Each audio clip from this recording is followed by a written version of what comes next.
This PSA was brought to you by The Peter G Show. You may have second thoughts after the show. Don't drink the faucet. We're really talented. We should get Oscars. Just pick out a car, for Christ's sake. No, hi, my name is Peter. Yeah, I want. Here's good. Yeah. Madam Perry. I need to get back in the genie bottle. Louis from Pennsylvania, you're on. He likes it.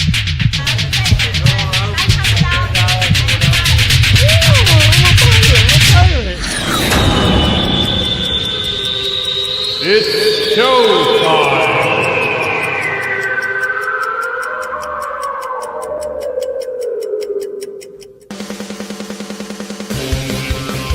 Peter G Show, Peter G Show, divorced dad, single dad, divorced dad, single dad, Peter G Show.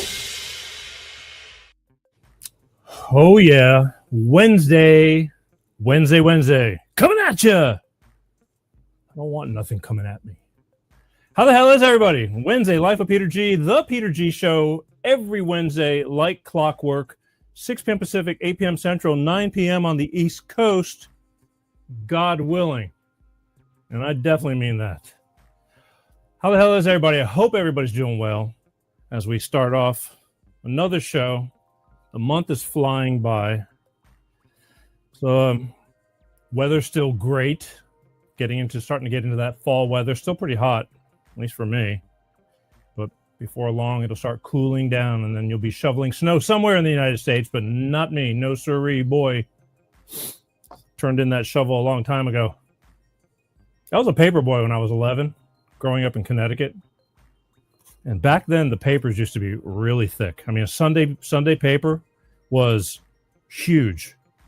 I could only and when it snowed, on Sundays, I'd have to push like a shopping carriage to deliver the papers because they were so big. I was only 11 years old. I liked money. I used to be very, I was a go-getter. Still am. But I digress. So I'd push a shopping carriage. And when it was snowing, you couldn't do that. So I'd have to load up. Back in the day, we had these paper boy bags. They were like these straps with a big sack. I could only put like 5 or 6 of the Sunday newspapers. I had to go back and forth to go pick up more papers, and it took, forever. I don't even know why the hell I'm telling you this story, but I'm not shoveling snow anymore, so what the hell? All right, I love you. Tonight, we got a great show. I'm switching. Look, there's a lot of news in the news right now, okay? I got people, I just checked messages, and people have been calling since last week, leaving their opinions on what to do with Bill Gates. Let me tell you, nobody says anything nice. It's kind of sad. I mean, here we are, talking about the whole Charlie Kirk thing and all that, and how you just can't do certain things, but yet they want to do those certain things to old Billy Boy Gates because he's poisoning But I have to take a break and go back to like the Peter G Show, Life of Peter G, and that's what we're doing tonight. All right, I love talking the current stuff because I feel it's very important, but there's a lot of other things in life that are really important too. And tonight, I have Miss Teresa Blackburn on the show. She's just released her first book right here, Stripped Down. She, go figure, was a stripper for many years, and she wrote a book to tell about it. She not only wrote a book to tell about what goes on in the strip clubs, she wrote a book telling about her growing up from a child. She wrote a book telling about her lesbian relationships. Yes, on top of that, she's a stripper and she's a lesbian. So the plot gets juicier. All right. But the thing is, toxic relationships. And I don't know, just growing up, you meet all kinds of people. And I've met a lot of strippers that don't get out alive, so to speak. And she, by the grace of God also, and, spiritual awakening, got herself out of all that, turned her life around, and now she helps other people. She's a certified professional counselor, and she's a healer and is into all the metaphysical stuff too as well. And she eats clean and works out and all that kind of stuff. And she's going to be on this show in just a few minutes coming up, talking about her book. But again, sometimes you got to go through what you got to go through to get to where you're going, sadly. She's a survivor, and she's going to talk about it tonight. So stick around. This is stuff, that happens every single day all around you, but you may not always be paying attention about it. And I've always wanted this opportunity to talk to somebody like Teresa, and this is my first shot at it, believe it or not. So she's got a book. And actually, I read the book real quick, 120 something pages. And I'm not a quick reader, but I couldn't put it down because you want to know what the hell is going on. So it was pretty cool. She's up in a few minutes. Also, I want to remind you, where the hell are we? Next week, last show of the month, Peter G Show recap of the month. We talked about a bunch of stuff that got a lot of people's, butts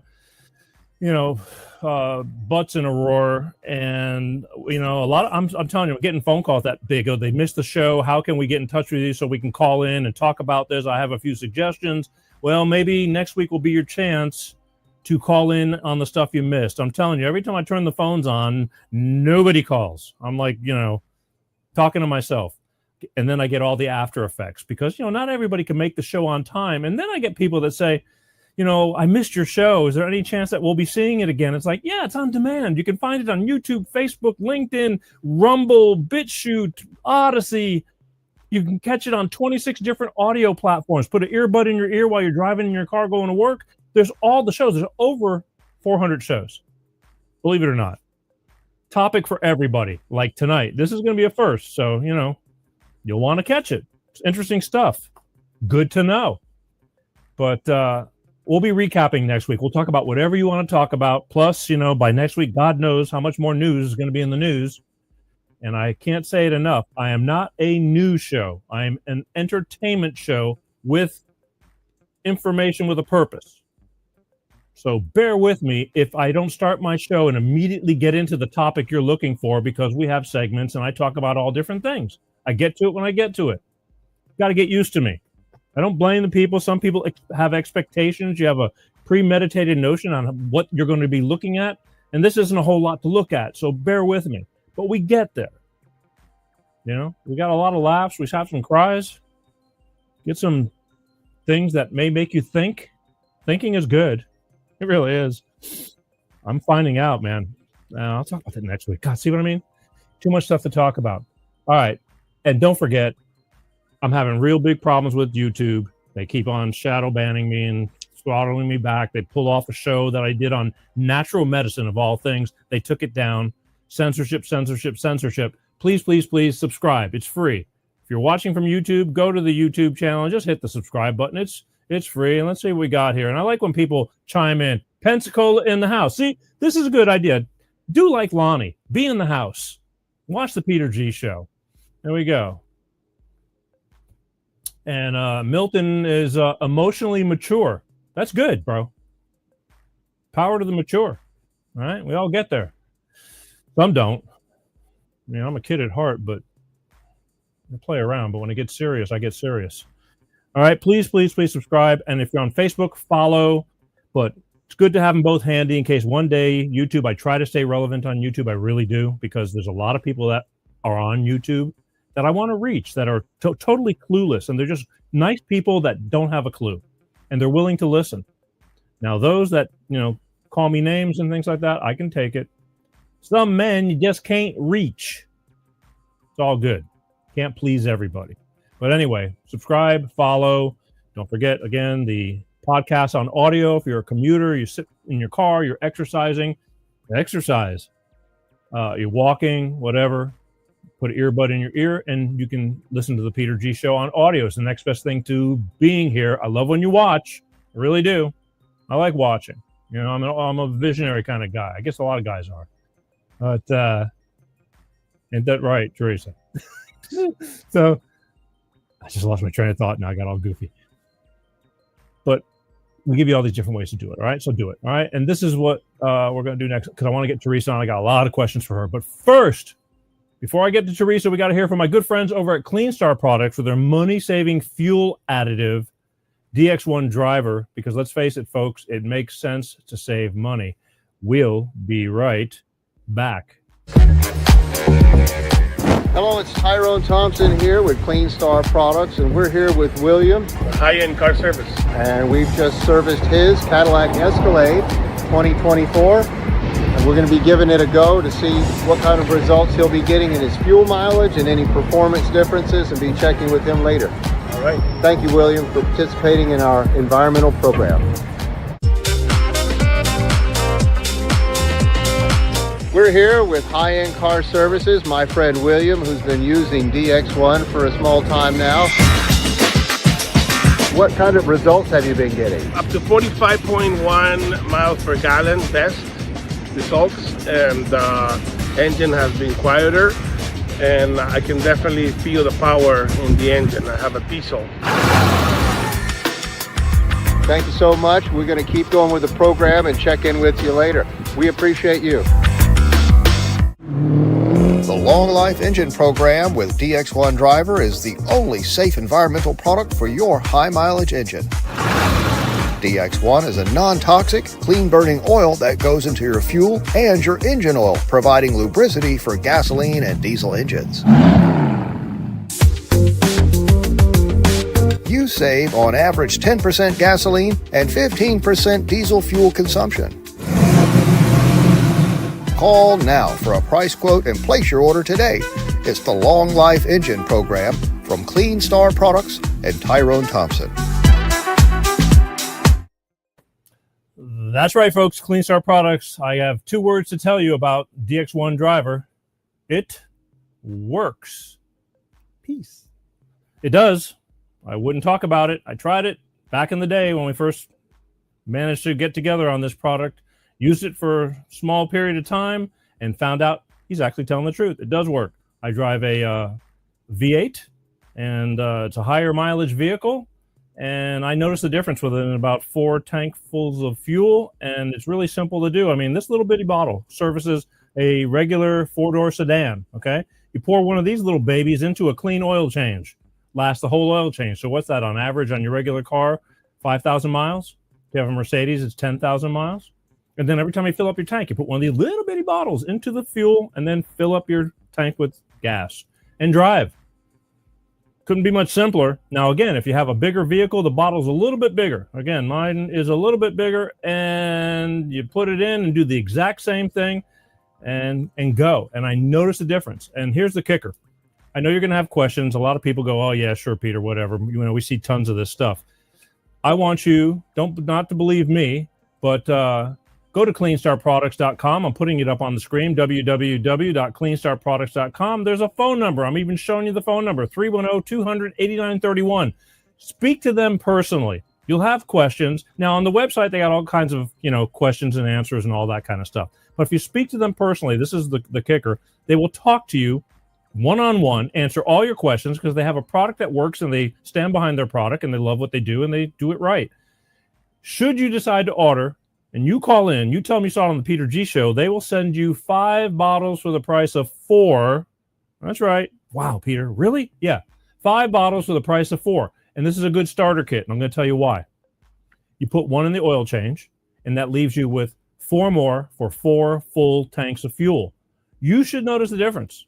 I'm telling you, when I started using it, I knew because my vehicle is heavy. And you got to put your foot in it to get it going. And even my daughter noticed it because she's a horse girl, and she wanted to go pick up some hay because she ran out of food. And she says, I could tell that the thing's moving quicker and easier. Thus far, it's not working as hard. More lubricity, takes care of your engine, smooth. Doesn't have to work as hard. Doesn't eat as much gas, better gas mileage. All of the above. Let's face it, good food, good body. It's the same exact analogy except for your car. Cars are expensive to fix. Cars cost a lot of money to buy. Why be spending your money on expensive cars and repairs? Help it last longer and do better. And again, keep the money in your pocket. Call their number, talk to them. You might even speak to Ty himself. And should you decide to order, please, this is the kicker. You need to say, I saw it on the Peter G Show, and they will send you 5 bottles for the price of 4. It's a deal. You can't, a deal's a deal. All right. Let's get ready for Teresa, okay? First things first, in getting ready for Teresa. Thank you all for watching. Again, share. I can't say it enough on how much I love you guys.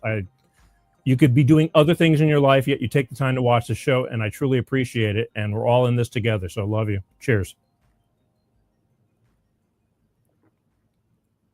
Oh. Smooth. Woo. Okay. Sitting in the wings. it's funny how we got together. It was, I think it was right place at the right time. It was a fluke, but we did. I was introduced through a mutual friend, sort of, kind of. And then she just happened to have this book right here, stripped down.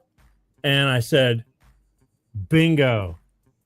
And she was open and got with me real quick. And we talked about it. And she said, sure, I'll come on your show. And so this is what we're doing. Ladies and gentlemen, from somewhere in the East Coast, with her new book, Tell All, Wide Open, Miss Teresa Blackburn.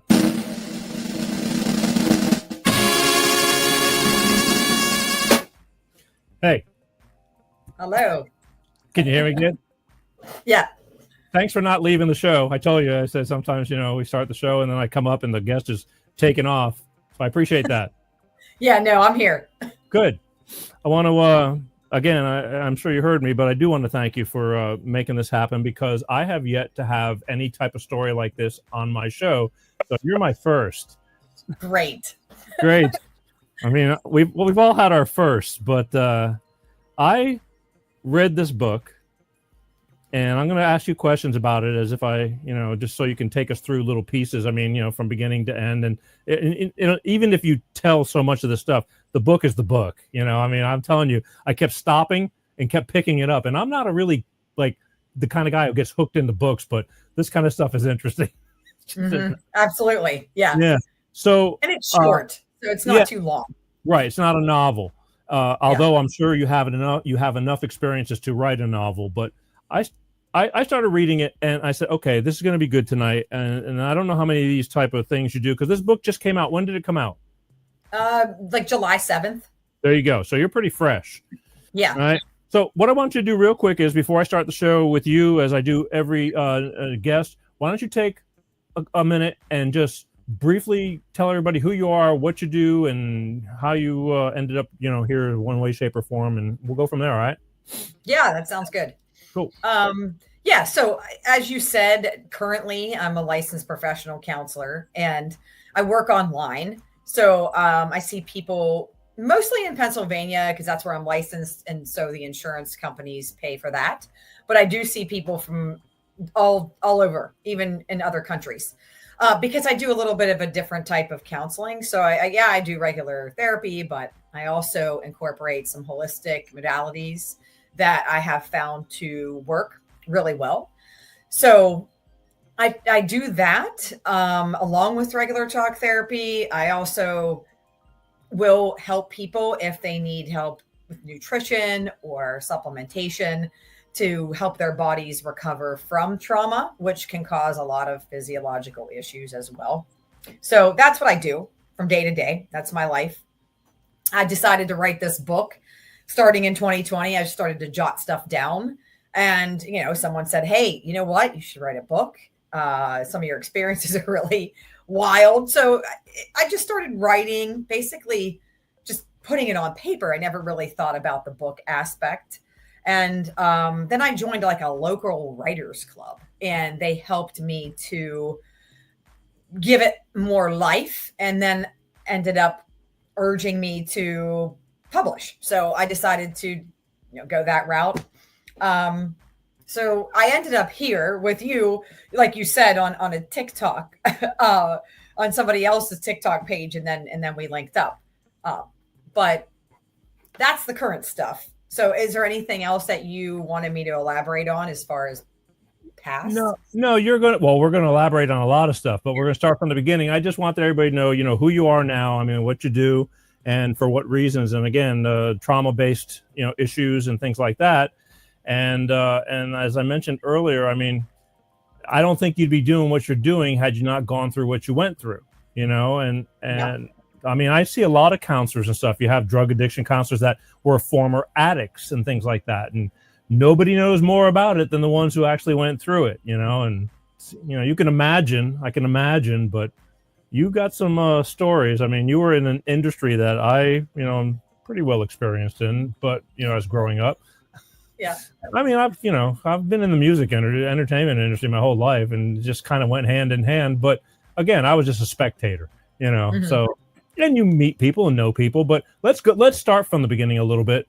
You kind of had, like, not weird, but not an average childhood, says you in your book. I mean, your relationship with your folks and all that kind of stuff. Would you say that kind of like started you off on this whole, I mean, who knows, but not really. I was, I did, I go into it a little bit in the book, but I was raised, just single household, only child. My parents, they weren't financially well off, but they did okay. Small town, went to Catholic school my whole life, but everybody was pretty liberal. They were very accepting, but it wasn't really a bad childhood at all. I just had some issues physically that created an anxiety disorder based on some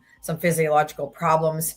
And that was one of my biggest struggles of childhood. And then, as far as the toxic relationship stuff that I talk about and how they got formulated and how that it got downloaded into my subconscious is what you see. So, between 0 and 7, whatever you see, it just kind of soaks in and downloads like programs on a computer. So seeing infidelity and third parties in the relationship that my parents had kind of downloaded. And so it set the stage to be like, oh, that's what relationship looks like. The norm. Yeah. Mm-hmm. Yeah. So, it didn't really lead to stripping, I think that was other things, that led to it as far as.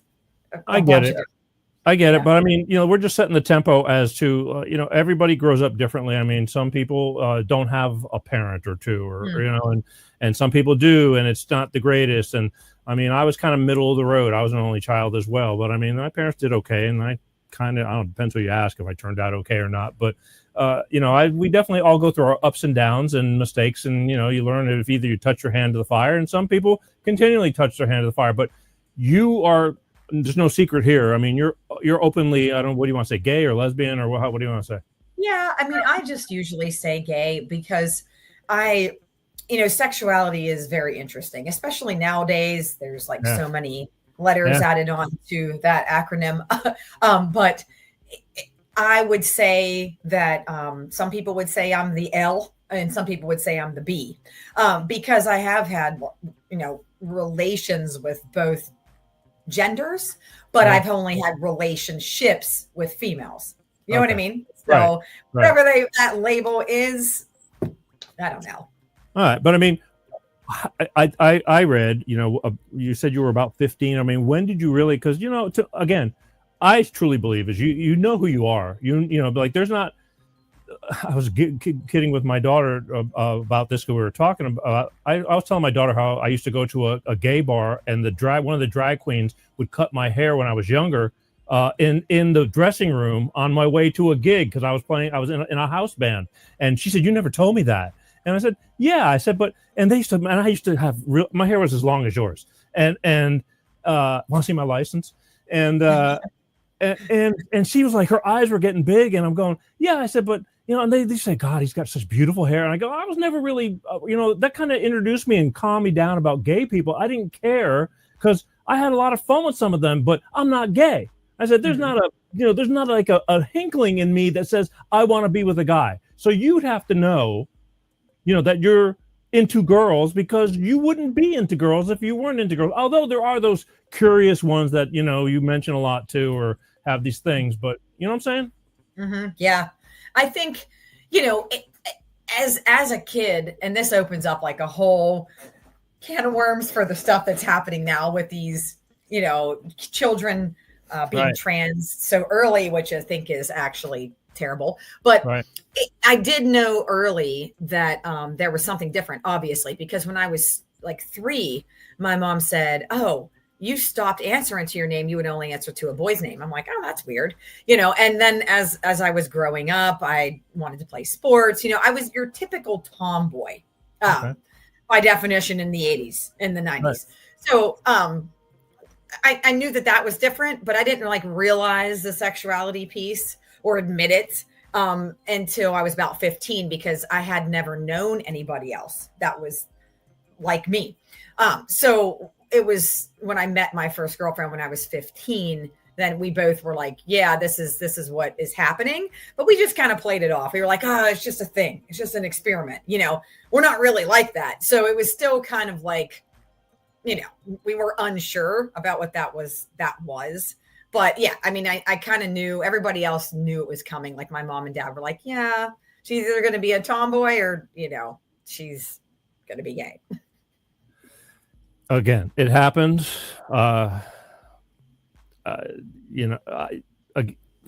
It is what it is, but I do get those few people. I've seen people that were just stupid, and they get drunk and they do something, and and it's like, oh, I don't know, it felt good, it's like, okay, you're an idiot. You're just an idiot. You ruin it for the ones who are seriously, because it's a fight. I mean, it's not easy being able to say you're gay still to this day. In some places, it's still a little bit weird. Although most of the word in the 21st century, it's pretty widely known and accepted, but you still, it's not as easy as it would have been if you weren't, correct? Yeah, I think so. I think it was easier for me than it would be for men. Right. I think as female, it's easier. It's also easier if you're more feminine female and you're not like a complete butch, So I feel like I was passing enough to be accepted by whoever. And it isn't passing by, because I really wanted to pass and not have heat on me. It was just who I am. So I feel like that I got lucky in that sense, where socially I'm an accepted one. You know what I mean? Yeah. Yeah, you can swing. Yeah. Let me ask you, because I noticed when I was first started talking to you, and you say it in your book and things like that too, but you got a lot of tattoos.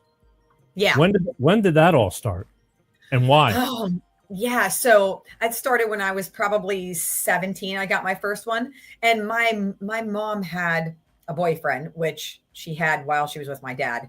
And he had a couple tattoos. And he was tough, and he was a biker, and he was a Vietnam vet. So I wanted to get a tattoo. So finally, she signed off on it when I was 17. She let me get my first tattoo.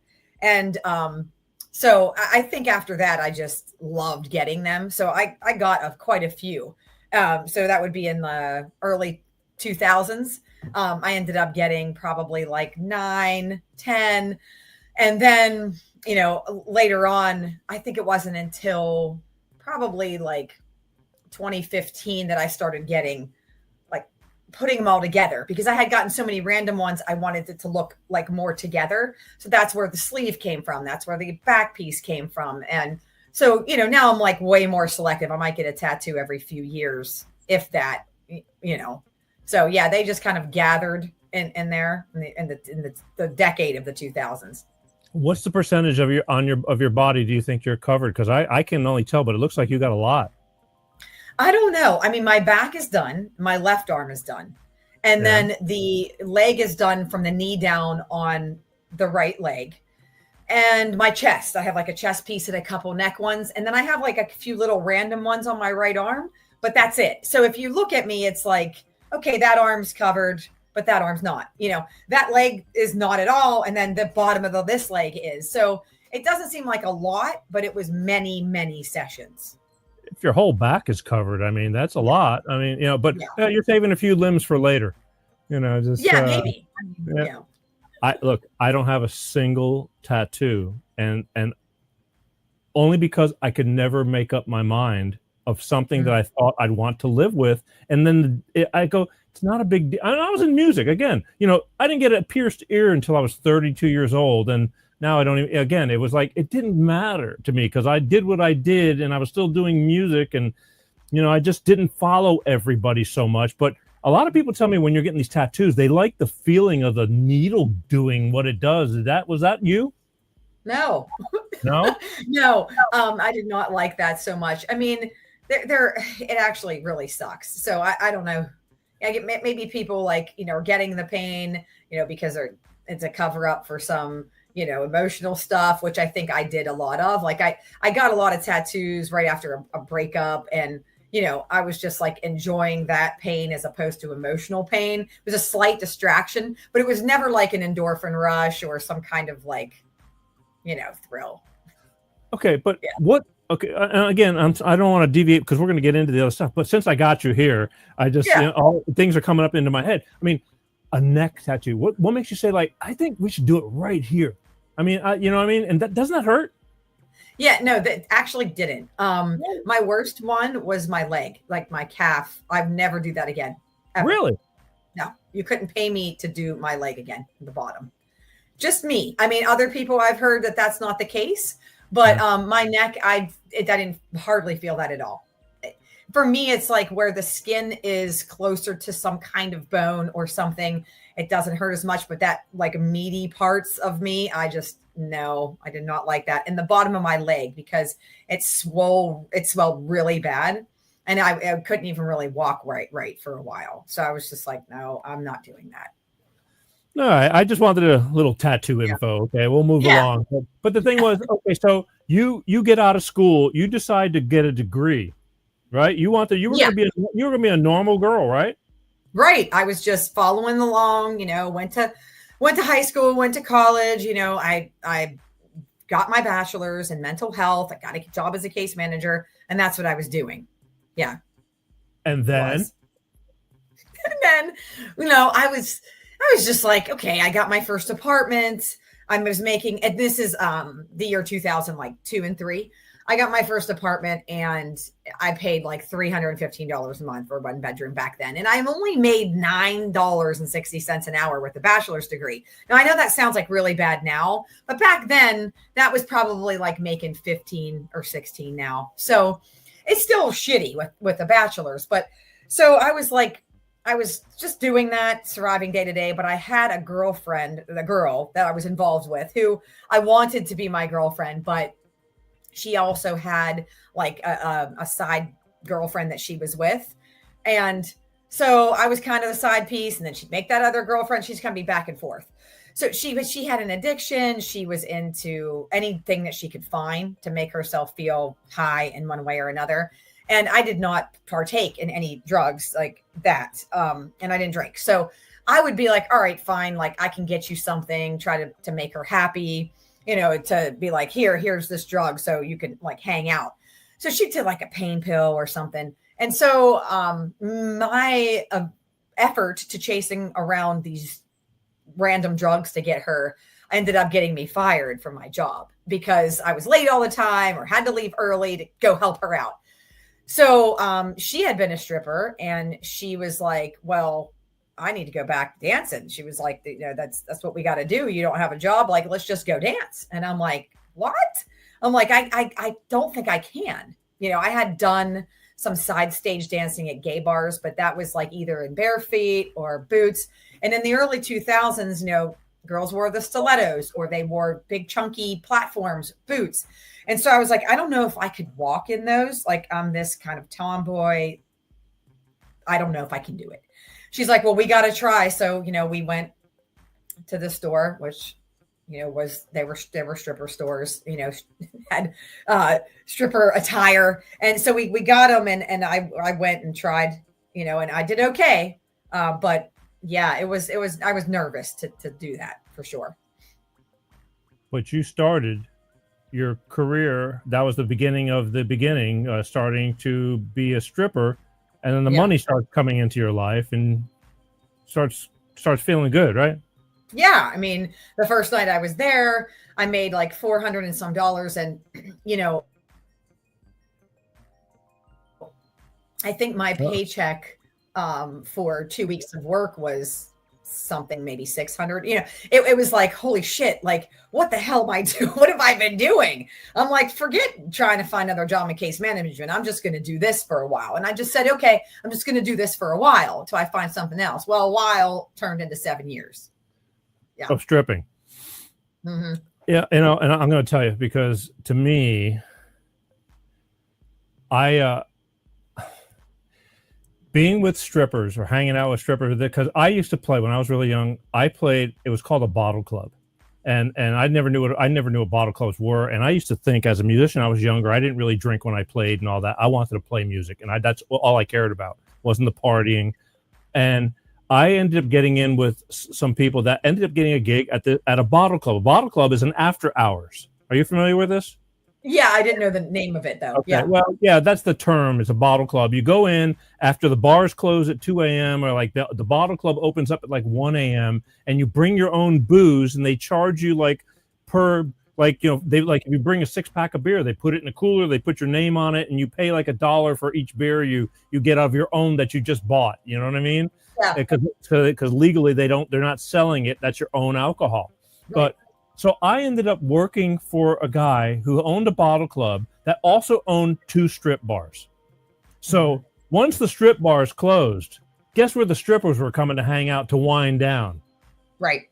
It was nuts. I mean, I've had some of the greatest times, but I mean, it could be some of the funnest times, or it could be some of the craziest get me the fuck out of here times. You know what I mean? And you lived all that kind of stuff. Yeah. So you, on top of that, you're in the scene, and what do you think the percentage of lesbian strippers are in dancing? I think it's pretty low. Maybe more now, but in that period of time, we're talking 2003 to 2010, it was low. I mean, everybody was bi. I mean, there were a few hetero strippers, like, you know, they weren't even venturing into the bi land at all, but most of them were bisexual. So lesbian, here and there. I think that I knew 2 other ones in the 7 years, maybe 3 that were, you know, more lesbian. Yeah. Because I'm thinking to myself, it's got to be, how the hell do you entertain men? Men are not easy, you know, and when you don't like men, you know what I mean? Yeah, I don't know, because my feelings towards men were never, I don't like them. I just didn't have any feelings for them. So I've had, you know, sexual relationships with men, and I'm like, okay, that's fine, you know, but it wasn't like some great thing that I wanted to keep doing, nor was it a relationship where I felt any type of emotional connection. So most of my emotional connections and passion, and, you know, I would get all honeymoon phase with women. So, but I did not like men. And I actually enjoyed talking to them a little bit more than women, because women could be a real pain in the ass and high maintenance. So, you know, I enjoyed conversations with men. So it's not that I did not like them, but so I don't know. I mean, maybe other girls, that's why there's not a lot of lesbian strippers, I think, because maybe they couldn't stomach it or handle it. I don't know, but I didn't, but also there's a psychology behind it where people just become people and they're customers. So if it's a woman, if it's a man, if it's a large man, if it's a non-attractive man, I mean, it doesn't matter, you know, because we're there to provide a service and get, you know, behind the psychology of it as well, to be able to give the person what they're looking for. So. All right. Talking about psychology of it. I also, again, I was always the guy who used to sit in the back, like at the bar or something like that. I was never the guy. I couldn't just sit at the stage, because as much as I can say, you know, I love women, but if I wasn't my woman and I couldn't have her, I couldn't go. It just didn't equate for me. Like, you know, the guys that their tongues are hanging out and they're right there you know, and, you know, that's the ones you know, really, that, you know, support your job. But I was never that guy. I'm always the guy watching those guys, you know, throw themselves towards you. I mean, and I've also seen a lot of the lonely guys, the guys that go there, and you got some of these strippers that, yeah, they're really nice to them, but they're just milking the shit out of them because they just looking for somebody to hang on to. And you become a therapist, just like a hairdresser, or some of these people are just looking for somebody to talk to. Is that weird? Right. No, it was quite common. Yeah. You had to do, I mean, you know, how many times did you sometimes sit with somebody and just be nice than doing the things that, you know, they're wanting to pay you to do? Yeah. I mean, there were times when I feel like guys would come because they were lonely and wanted connection. However, I can't say all of them understood the game. I think that some of them understood the game, then they understood the job and what we were doing. But I actually got proposed to by someone that did not understand the game. And I was like, oh, what? There's a lot of people like that, I think. Yeah. And I was like, oh, yeah, you didn't understand this game. And it's a service I'm providing for you. Now there were ones that came in with their fantasies. They would come in and be like, okay, we're on a date. Okay, great, we're on a date. Or I'm going to bring you jewelry. Okay, great, we're bringing me jewelry. So I feel like there were different needs. Yes, there were kinks, and I talk about a lot of the kinks in the book. But there were different needs. I never really saw too many of them that were just fucking lonely and really just wanted to talk. It's rare, really, that they just wanted to talk. Yeah, I say I could think in my head just people that I've known. I mean, and they were just good. I mean, they were nice guys, but they would go there thinking that like the same thing. Like, the girl started paying a whole lot of attention, and he'd be giving his money. He'd go there several times a week for the attention. And then it kind of like grew. He's thinking he's going to get some, and right. It's that kind of stuff never happened. And they would just sit and talk and this and that. And I don't know. I've seen a lot of that. I mean, yeah. I mean, there were guys who got hung up in the fact that something could be, and then the stripper would give out her phone number, or they would meet for coffee once in a while. So then, I mean, there's some kind of hope. And the key to keeping a customer that was going to pay you repeatedly for champagne rooms and, somebody that you guaranteed had money once a week, we always had this line, which was always be available, but never really be available. So, we're always available. We're always, single. Everything's always cool. Or we have some kind of drama going on at home. And we're available to answer you, but we're never really available when it comes down to it. You know what I mean? I do. I mean, that was the line. I've met the craziest of crazy, which you talk a lot about that in your book, and you tell a lot of crazy stories, which totally, on key, which I'll let people to buy the book to read some of those stories, because they're pretty deep, the fetishes and some of the things that people, come to you for. But I don't know. To me, it was always like, I can't see. I mean, I'm not saying I didn't ever go out with a stripper or anything like that, but if we did, it was because of more. It wasn't because of the bar. It wasn't because of the club, right.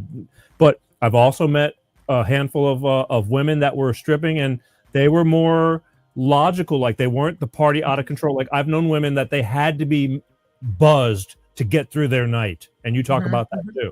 They couldn't do it without being buzzed, and it gets worse and worse and worse. Somehow or another, to drag themselves through the mud to get to doing what they're doing. That's stuff that's, I'm sure, way in the background of their heads. But I've also met women that like were putting themselves through college. Like, they were trying to get themselves out of there through the money, and they maintained a pretty decent level of what to do and what not to do. And I've seen both sides, but when it gets crazy, as you've experienced. Yeah, for sure. And I think what ruined it, and again, this is that decade of time between 2003, 10, 11, where there was not OnlyFans. There wasn't readily available at your fingertips a lot of the pornography online and a lot of the online entertainment that is just right there now. It's instant fix. You're on OnlyFans, somebody's performing for you right there on camera. So you had to go into these places, and it was a thrill to go into the strip club. And, it was back then, it was, the job was a little bit more, I would say, lack of a better term, a little more elegant, because there were clubs that had pasties and thongs. You weren't allowed to touch the stripper. And, it was, in front of you. It was a visual thing, as you could see. And it was just like more classy. And then there were those after hour strip clubs where it was, basically BYOB, or it was, we'll give away alcohol. And that's how it was in the state that I danced in, mostly the two of them, where it was, we're going to give away alcohol. We're not charging you. We just charge you a large cover. And then you're in there and you're paying for the champagne room. So, and that was an all nude club. That was when there was more one-on-one contact, but there was still not a lot of like whoring going on in the clubs. Except then, as the crash of 2009 happened in the stock market, and like life started to change, then I would see a lot more drug addicts. You know, there were tons of girls on drugs that they had to get their fix every night. So the bar went from this lower to where now you're sucking dick for $50 or less. And I'm like, I can't compete with that, nor do I want to be a part of this. So that's where I kind of started getting really put off by the clubs. And now, from what I hear, there's a lot of raunchy clubs that are just like, if they are still up and running, they're not as great. I mean, but don't get me wrong. There still are successful dancers in big cities right now, and plenty of reality shows that show that they're making thousands of dollars. Great. But in most towns, it's a shithole at this point. Well, what was the normal fee then? If it was $50 or less? I mean, I'm just saying it wasn't even legal. Like, you know, it's like, what are you doing? You know, it was like, is that that's what you're going to do? You know, come on, man. Yeah. Well, look, I'm sure that, I don't know, as far as I remember from back in the 80s and the 90s, never mind the 2000s. I don't know. I think that it varied from who the girl was. You know what I mean? You know, and it's catty. You know, working with a bunch of women, it's worse than working in a hairdresser shop. I mean, because you got drugs involved, and who's stealing from who, and who's, you know, starting a bunch of shit. I know. I mean, it's not easy. You got to be tough. True. Yeah, there were definitely rivals and things, but I found that I never had too much of an issue because I was a little bit tougher, you know, and nobody really screwed around with me too much. And I was never got drunk. So I was always in my right mind. I remembered everything everybody did. And I was in there to make money. And, you know, I had a strategy, and I would work my strategy and nightly. And I had my friends and the women that I chose to work with that I worked well with, and we made money together. But anybody else, you know, they didn't piss around too much, you know.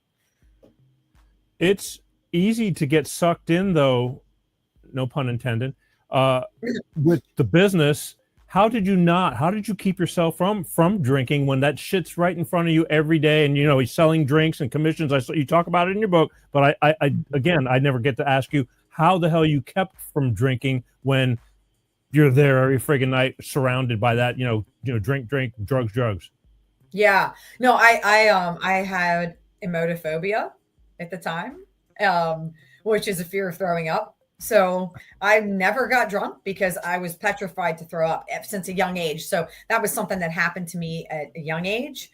Had like an anxiety disorder, and it formulated right around like the fear of vomiting. So I just never got drunk. I was too worried that I would throw up. So I didn't. And I would not consume alcohol. I might like put a couple sips in my mouth at those times, but I would mostly just throw it behind me. Everybody's doing a shot. There was this one fake plant that I used to throw all the alcohol in. So, I mean, you know, it was full of shots by the time I was done working.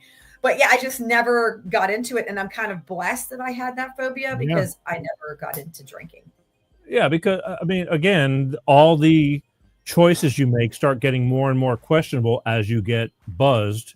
And, you know, again, you've talked about all these, you know, fights, knockdown, dragouts, and issues, and being different places and shit going awry. And, you know, probably wouldn't happen had not these other women been, you know, out of their minds. I mean, look at your eyes are own. Yeah, you know, you went through it, lived it, and, you know, jail, the whole thing, you know. It's kind of typical. My ex, she would get really drunk, and, you know, alcohol in general, I think, is just so toxic because, you know, you can lose inhibitions, you can black out, you can become somebody different.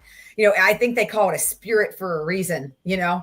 And I don't feel like it's very good to do, but yet it's at the gas station. You could walk out the door right now and have some kind of alcohol. So I just saw so many people have repercussions from that. But most women, most human beings doing that job, showing their body on stage or grinding on somebody's lap for hours and hours per night, multiple people, making out with other girls, having sex with other girls in front of people for money, have to be fucked up in some way. And I just didn't, which is scary, I think, partially.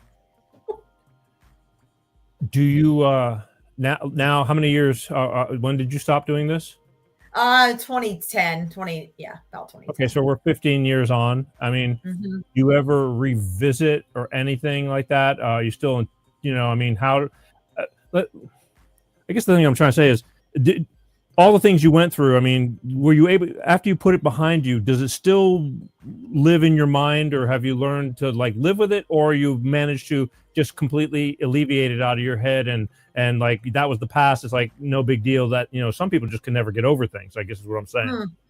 Yeah, no, I think there's an age limit for stripping. Nobody wants to pay to see a 46-year-old woman take her clothes off. So at this point, I'm not taking my clothes off for money, right? I'm too old.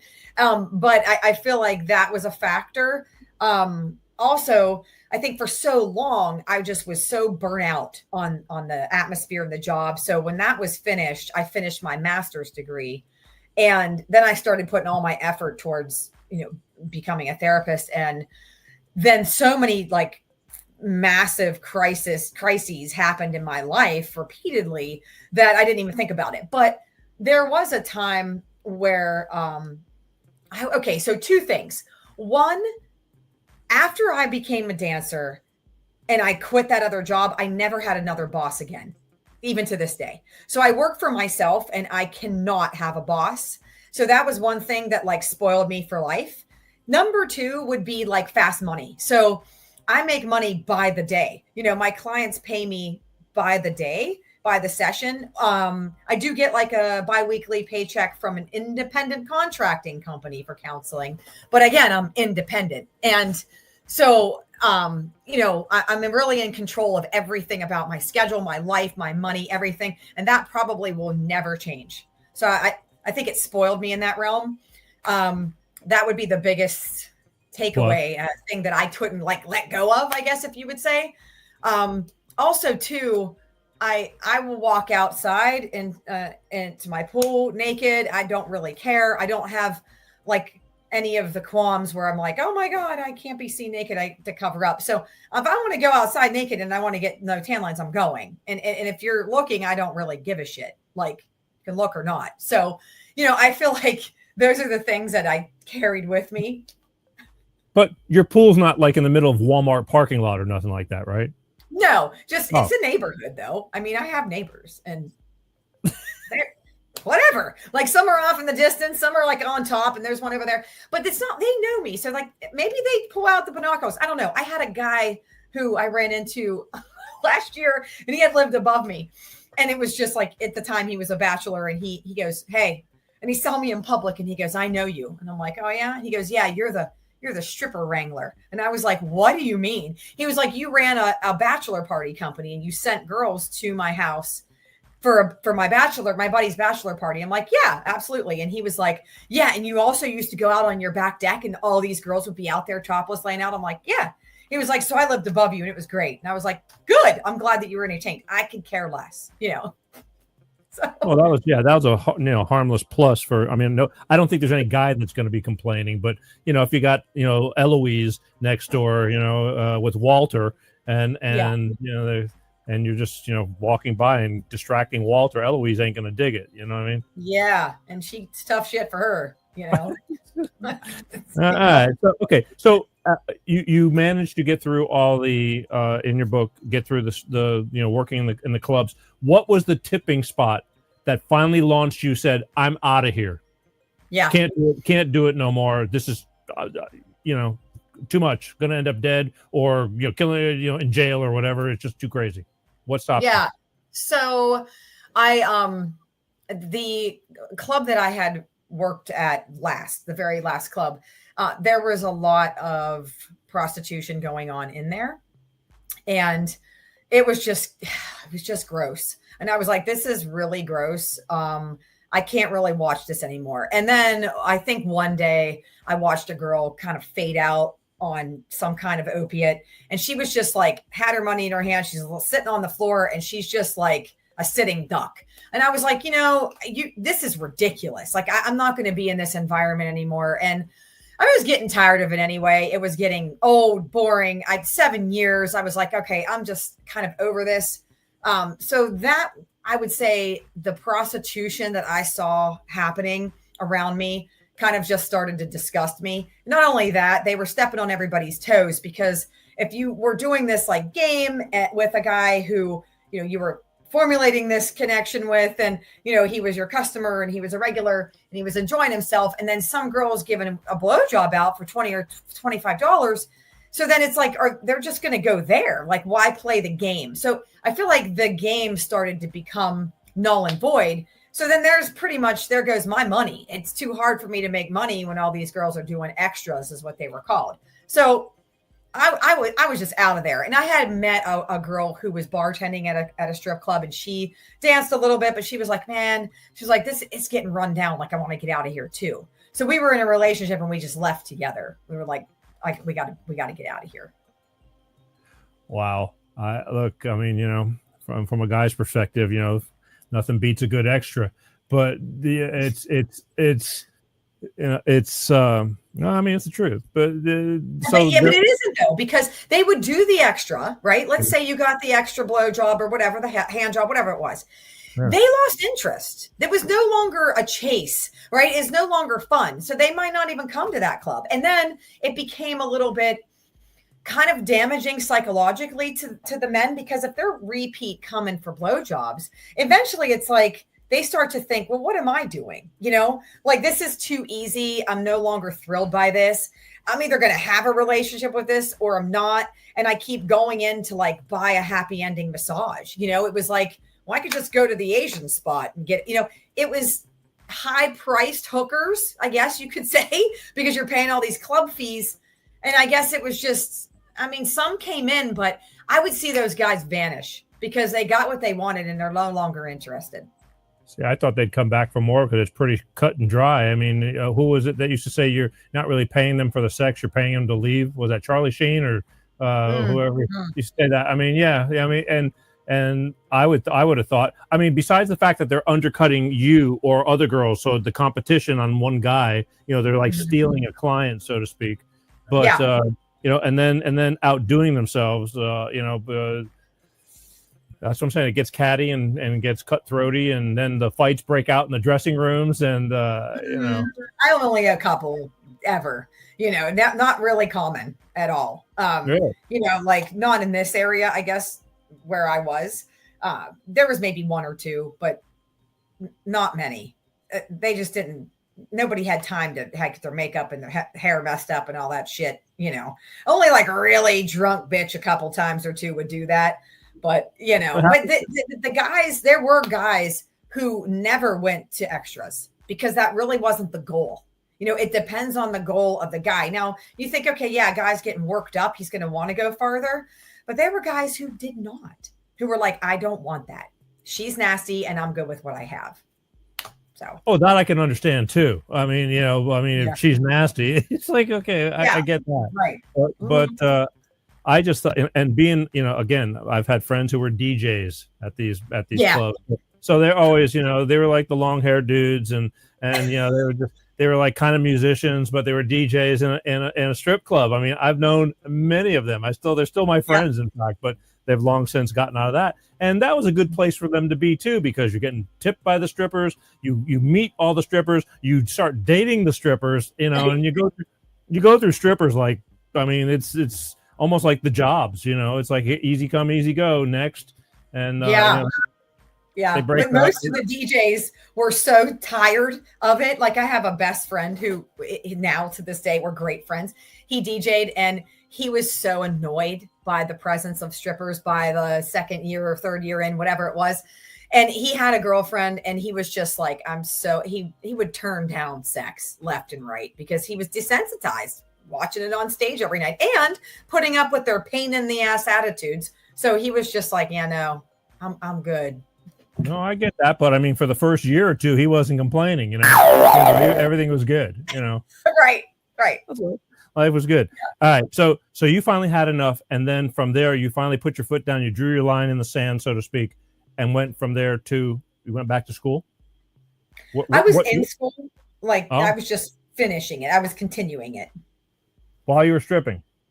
Yeah, I was started my master's program while I was stripping, but I finished it after I was done. Yeah.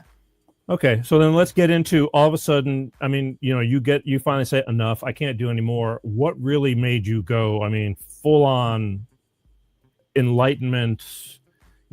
Counselor, healing, exercise, because you work out a lot and stuff too, right? Yeah. Am I correct? And Yep. you're all about eating well and things like that. What made you? I mean, because that's a hell of a damn turnaround. That's not like I just quit stripping and I, figured out how to do normal life. You went extreme. I'm out and not going to look back really, and we're going this way big time. Yeah, there was a little bit of a transition phase. So when I left the club, I opened a business, and that business was a bachelor party company, because I was like, well, I know how to run this, because I had done extra work outside of the club for bachelor party company services, and you would just go do parties, birthday parties, work events, bachelor parties, things like that. So I opened my own company, and I had my own dancers working for me. So that's what I did in the transition phase. So for about like a year and a half or two to get out of dancing, I had to do something. I said I never went back to work for anybody. So I just worked for myself. So that was pretty good. And I continued to do that while I got the master's, because I had a lot more time. I didn't have to go out in the clubs myself. I would go do a couple parties that were high paying, because I'm like, I'm not going to pass that up and send somebody else. So one or two I would do high paying, and then that would be it. So we did that for a while, but then there came a time where I was doing the internship for the master's program, and I started to get sick. So I had been on an antidepressant called Effexor. It's an SNRI, and I had been on it forever, since I've been 17. So now I'm 32, and all of a sudden it just stops working for my body. Because if you didn't take Effexor at the same time every day, you would start to get withdrawal, like really sick. So all of a sudden I'm sick, and I'm like, oh my gosh, why am I feeling so bad? And I started to become non-functional. I had to quit that internship and take a pause because I was so physically sick. And so I talked to my doctors, and they're like, whoa, just taper down. I'm like, taper down? This isn't even working. So I tried to taper down, didn't work. I had to quit cold turkey, and I was very sick, to the point where I didn't know if I was even going to make it. So a friend of mine said, hey, I know this energy technique. This is going to sound really crazy. She's like, but try this video. So I was doing like a chakra thing. I didn't know what I was doing at the time, trying to kind of cleanse myself and like balance my body out. And then I had an emotion code practitioner who I had just met in the master's program, because I wanted to get rid of the emotophobia, the fear of throwing up. So he was working on me with that, but I called him because I didn't know what else to do. And I was like, I'm really sick and I don't know what to do. I was like, can you help me? He said, give me like 20 minutes. I hang up with him. He said he can work with me from the quantum field, which means anywhere in the world you can connect with me in the quantum, energy field, which I was like, I don't know what the fuck that is. So I just let him do whatever. So about 40 minutes later, as I'm doing this thing and waiting on him, I could get up. I was on the floor. I was so sick. And I was like, wait a minute, I feel okay. And my mom looked at me. She was like, are you okay? I'm like, I feel like I can function. I'm not good, but I can function. So I was able to get up, and then I was able to continue like detoxifying from this Effexor. So I started studying how to detoxify from antidepressant with a friend of mine who was a pharmacist, and she had, was an ex-pharmacist. So we found like N-acetylcysteine, NAC for your liver. We found fish oil, magnesium, like all these supportive supplements that could potentially help your body as it's recovering. And then 5-HTP, which is a natural antidepressant that we got as a supplement. And then I started to feel like a little bit more human and functional as I let this Effexor get out of my body. 1 minute, because I got to go back to what do you attribute all of a sudden you felt better to? Coincidence? No, I mean, the energy work actually worked. So, the energy work I was doing worked. What he did in the quantum field actually worked. So I was like, okay, cool. I can get up. I mean, because look, a lot of people are going to be listening to this right now and go, oh, bullshit. Honestly. It's like, what do you mean it worked? He did a spell, I mean, because again, you don't know unless you know, and I mean, you're living proof of it. But that's why I'm asking, because I don't want people to say, oh, sure, some guy from the quantum field, the laser, all of a sudden healed you from Australia, and again, because it sounds kind of far fetched. I mean, what was that on his end, or he's like, you guys? I mean, how do all that work together to get you feeling better? What'd you do? Yeah, so there are many different types of energy clearing techniques that you can do. This particular one is called emotion code and body code. There's a book on each one of those things. Dr. Bradley Nelson wrote them. He's a chiropractor. He has a program. He's had it for years. This was in 2012. So this was right around March in 2012. And the energy work piece is a generic term for all things that people can't see, right? In the field of energy body. But this works with particularly trapped emotions, trapped energies, and they have a certain frequency. If you study the Rife machine, or if you study things that have hertz, like, that there's a guy, an MD named David Hawkins. He wrote a few books about the frequencies of emotion, and he figured it out. He's an MD. So a lot of the science does come into this. It's just not known. It definitely wasn't known in 2012. So he was releasing from me, like trapped emotions and energies that were stuck, causing me to discomfort, that like maybe the root cause of why I was on Effexor. He maybe released the Effexor from my liver, and working on specific organs. But whatever he did at the time, I never really asked. I know now because I became a certified practitioner and use it every day since.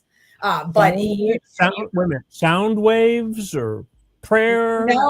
No, none of that. It's just energy work. So you just release it with a magnet in the electromagnetic field. You muscle test to figure out what's going on with somebody, do some muscle testing, like, okay, yes and no answers. There's a trapped emotion surrounding this happened with a person at 17, or here's all the trapped energies that are causing a person anxiety right now, or what are the trapped energies causing a person to be sick? And you get these answers from the person's subconscious because you're connecting with them via the quantum field and muscle testing yourself. People can look it up, emotion code, body code, read the book. Or energy therapy is really popular now. So everyone has at least heard of it. Dr. Joe Dispenza, Bruce Lipton, they've heard of these things. They have to. It's 2025, like it's there.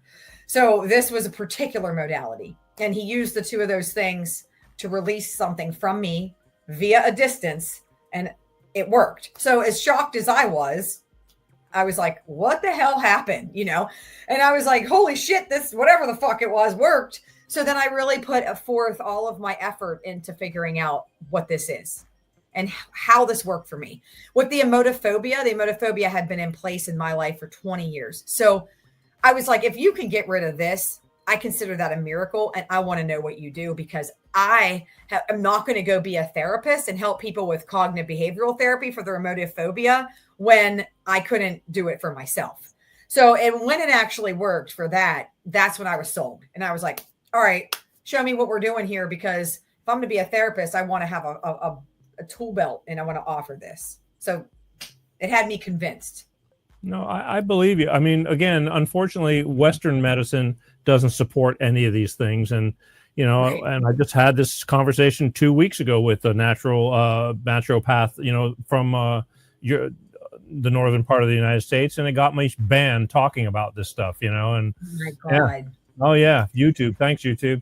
Well, not banned. They actually just took the show down immediately, and TikTok banned me permanently. Like they wiped out 4,000 videos, and that channel's gone because they just, again, censorship, medical misinformation, all this kind of stuff. It's like, it is what it is.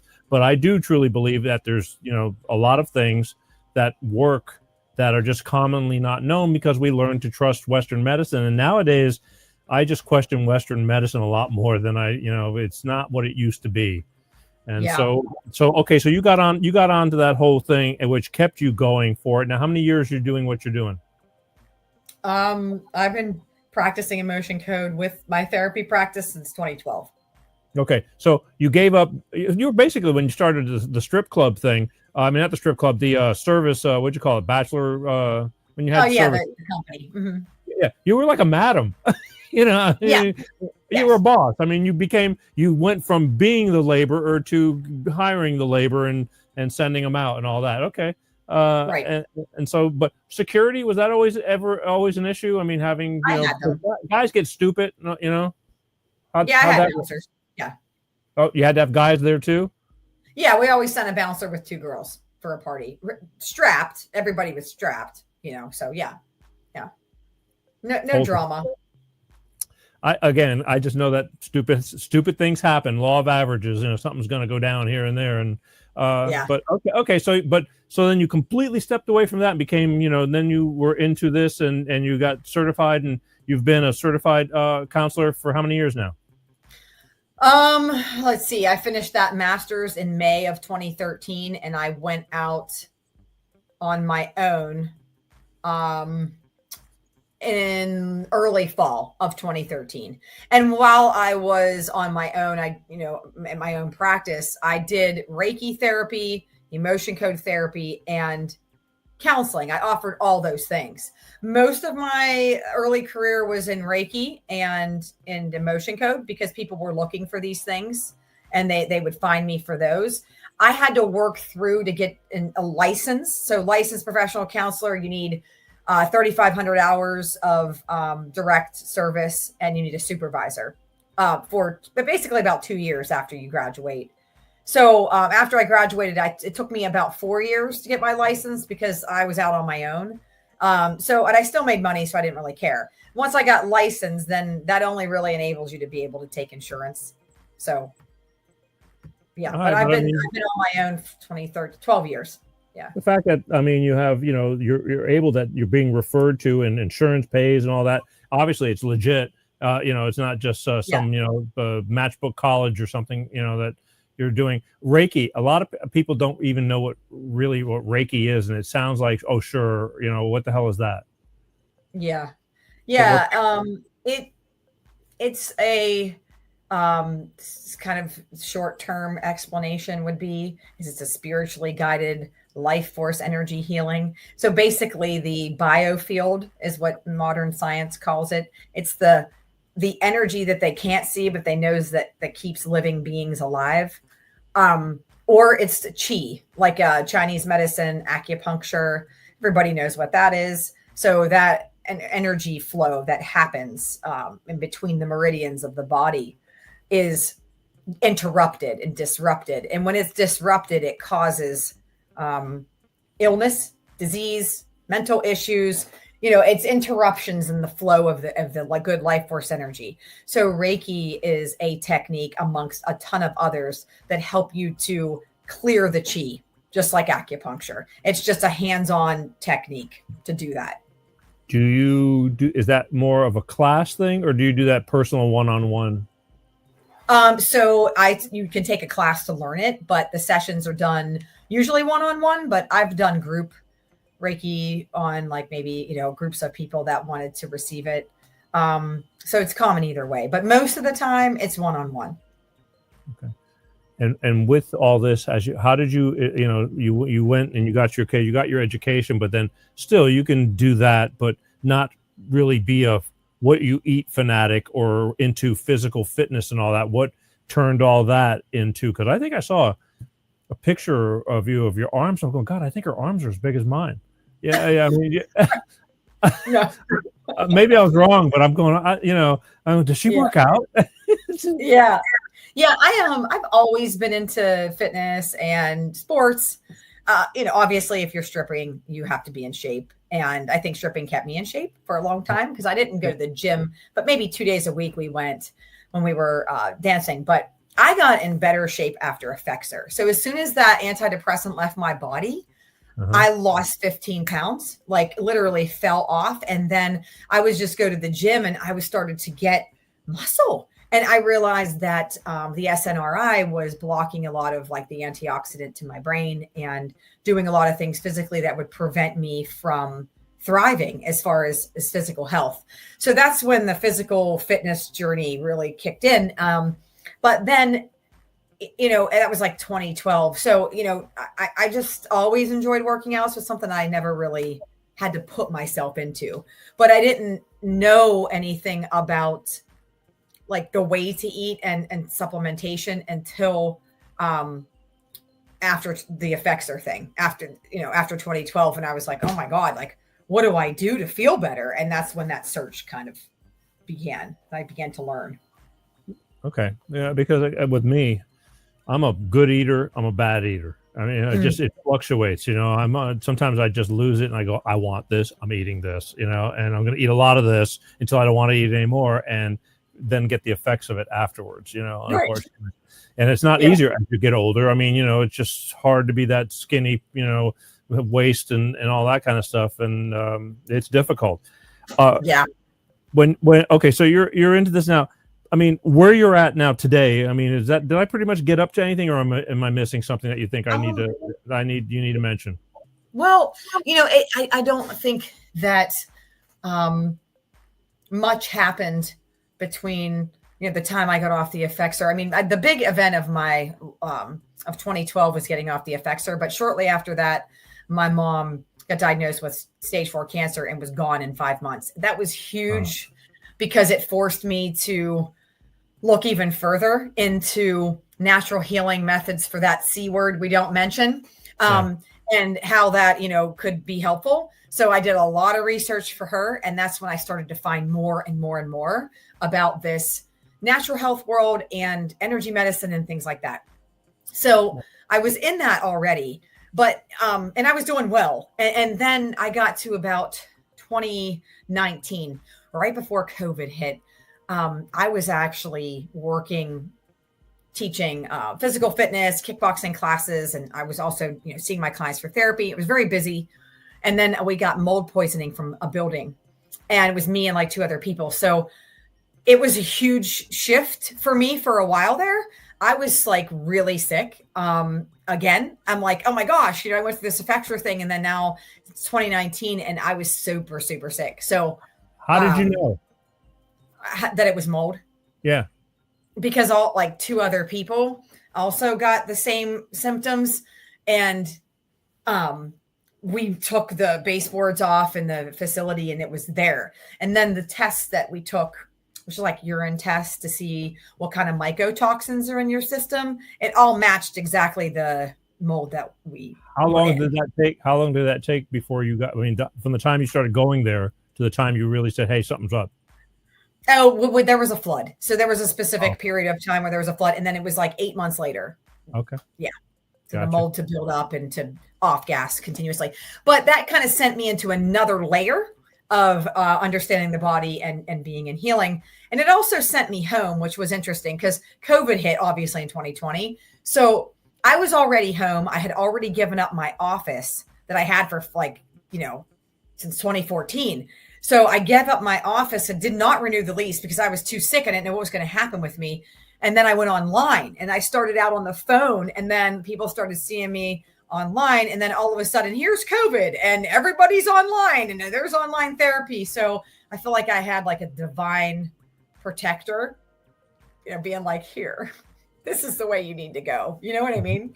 Zoom got explosively popular during COVID. I mean, Zoom the name didn't come up nearly, and then all of a sudden it was like Zoom everything.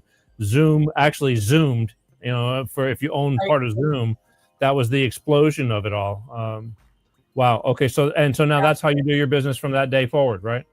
Yes, absolutely. And as I healed from that mold issue, that was the worst part of that. It's the worst thing I've ever experienced in life, honestly.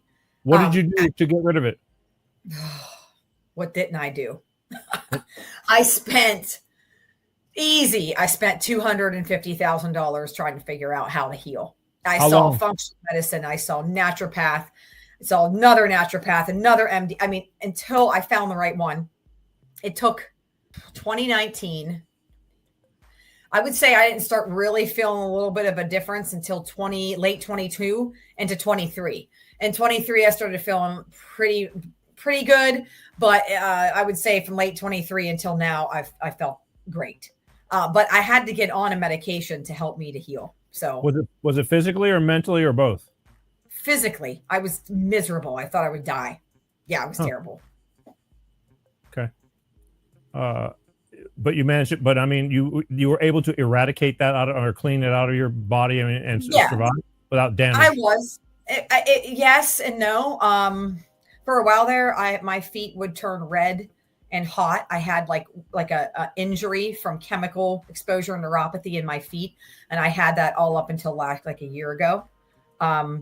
And then finally that started to disappear. In the summertime, I couldn't even be outside because my feet would just be blood red and just burning. They're like, oh, this will never go away. But I know now what we can't even talk about, right? The natural healing stuff to get those things to heal. So it was a very long journey, but I have, I would say do I have any like long-term damage now?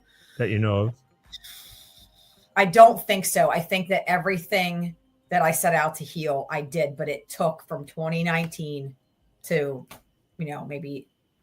And how did you know to attribute your feet issue from that? I read about it. I actually, went to a neurologist too, and they were like, oh yeah, that could be, they don't really tell you like, yeah, sure, that's that. But they're like, yeah, it can happen from autoimmune things or your body. I don't know, just their different theories. And I'm just like, got it. I know what it's from. I'll figure it out. Yeah. So the majority of money that you spent was for trying to find out a reason. How much do you think you spent to actually, and what you were using to clean yourself out? God. I have a tote. Those big totes for storage? Yeah. Big. I have that full of supplements, of trial and error supplements, ones that didn't work for my body, ones that I couldn't ingest, I would react to. I actually had what was called mast cell activation disorder for a while there. They call it MCAS for short, mast cell activation syndrome. And you can have that due to, anything like it's small intestinal bacteria, a virus, strep. There's a lot of things that could kick that off. But for me, mold was the tipping point. And so it was basically like anything you put in your body, you have almost an anaphylactic reaction to. So I couldn't eat. I was down to like 4 foods. So I had to work myself out of that hell that I was in as well. And then I would react to them and I'd put them in the tote, get a supplement, react, put it in the tote. So I had to trial and error that. It wasn't until I got on low dose naltrexone that I was able to actually do the treatments to get rid of everything. So I had to get on that. That literally saved my life, that drug. And I'm still on it at a very low dose. Everybody's different too. I mean, that like something might work for somebody and might not work for somebody else. So yeah, a lot of trial and error. Could be costly, but what's your life worth? It was worth everything that I had. Yeah. Yeah.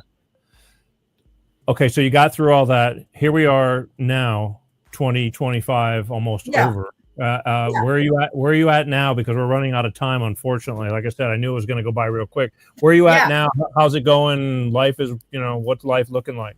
Where are you going? It's great. I work out, I lift 3 days a week. I do jujitsu 2 days a week. I teach cardio kickboxing on every other Sunday. And then I see my clients online for therapy. I do see some people in person. So if someone wants to have an in-person Reiki session and energy work session, I will do those here and there. But a majority of the work is online. I make my own schedule.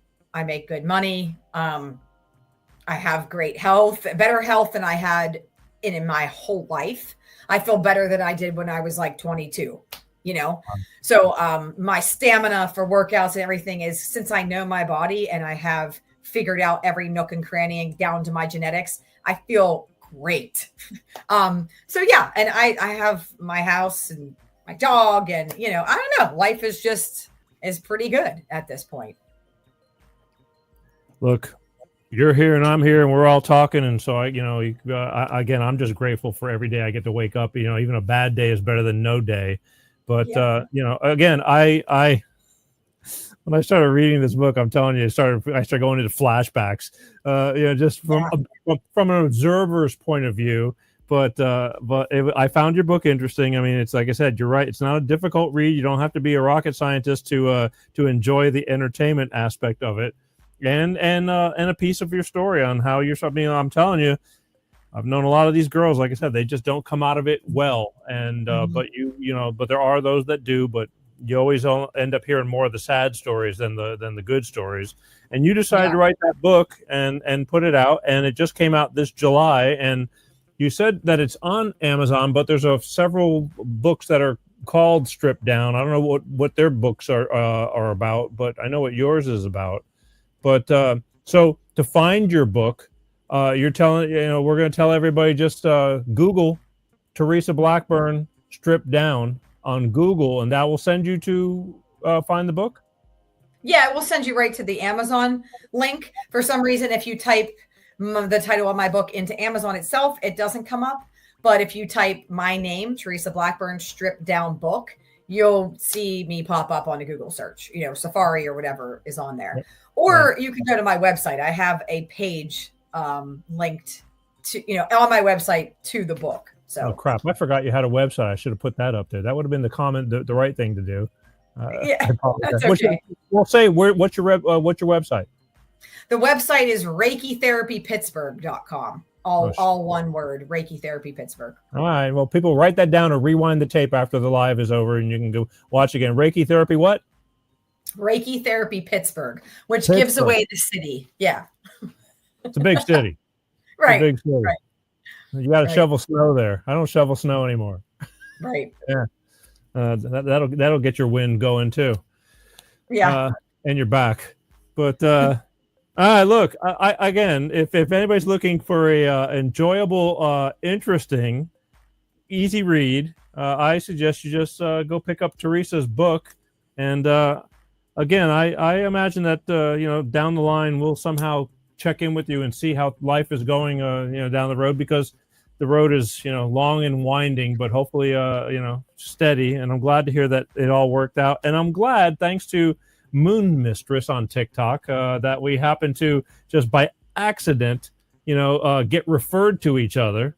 It was total fluke, and because here you are, and I'm glad you're here. So again, I thank you for giving me the time, and to my listeners and viewers for sharing your story. And again, folks, she didn't scratch the surface on some of these stripper stories. So if you want to really get into the nitty gritty, just pick up the book, because it's if you're not familiar, but you will get familiar. And yes, this stuff does go on, and to this day. So pick up the book. But that's it. Anything on in your head that if you were to leave people with like some type of something from Teresa Blackburn, is there any kind of word of wisdom or anything like that, being that you've lived life, survived it, and are thriving now more than ever? Is there anything you leave my guys with and girls? I would say, and I know we didn't touch on this, but I would have to say that if you're struggling with anything at all, mentally, emotionally, behaviorally, look into root cause being in your own subconscious mind. And if you look into that and you start to type in brain retraining, shadow work, subconscious mind healing work, that's where I would go. And so whether that's any practitioner, anything you can find online, any information that you find on that, that's where I would say that you could search to heal just about anything that is going on within you. That's like not cutting down the tree or trimming it and leaving a stump. That's taking the roots out. So root cause, it's like that of your shit is in your subconscious, and find a way to reprogram that and heal that. That would be my biggest piece of advice. And that's what I formulate the entire foundation of my career upon. And you know what? And I apologize. I should have talked a little bit more about the types of, problems that you deal with. But I mean, just briefly, how do you feel your success rate? Because that's some deep, heavy, inlaid, like you said, root deep stuff that some people just can't. I mean, how do you feel that? How much help do you bring to people? Real quick. if they and they're resonating with me, you will succeed. If you see me because you got hooked up with me through, like the wellness center that I contract out of, and you're not ready to do that deep kind of work, we won't even continue therapy. It'll only be working with the people that are wanting to go there. And I'd say 98% succeed because they desire to succeed and they see change. Yeah. Gotcha. Yeah. Yeah. I get it. You can't help somebody who doesn't want to help themselves. Not at all. And if we talk and, you just want a sounding board, that's not me. You just want to change a behavior and not really get to the root cause. It's not, I don't believe it's possible. You'll always be willpowering it away and relapsing, So, if you don't want to do that, but my turnover rate is really high. I don't keep clients for decades, or years, because what am I doing? Just sitting by where you're telling me your problems? No, you're actually going to make a change and you won't need me. So I call myself a short-term therapist, which isn't good for retaining clients, but I shouldn't have to. I'll always get new ones to help. See, again, catch 22. You got some of these that will keep you forever because they're making their car payments because of you. But the key is to be healed and not to be there forever. You don't want to be in therapy forever. It's great to, for maybe a refresher once in a while or something. But all right, fair enough. Tell everybody your website one more time. I am so sorry. I really wish I would have put that up. That to me should have been the main focal point. That's okay. It is Reiki Therapy Pittsburgh. Reiki is REIKI. ReikiTherapyPittsburgh.com. And then there's a page on there for Strip Down. Okay. So, and is there any way when they go to the book, is there anything there that refers back to you website wise or anything? I think the website, well, if it's just the Amazon link, if you just Google my name in the book, there'll be an Amazon link and it takes you directly to the paperback or the Kindle. But my website can be found if you just Google my name only. I'm pretty sure I come up for. Okay. Gotcha. Therapy. Yeah. Reiki Therapy Pittsburgh. Yep. Fair enough. All right. Listen, I want to thank you again for giving me the time. A great conversation.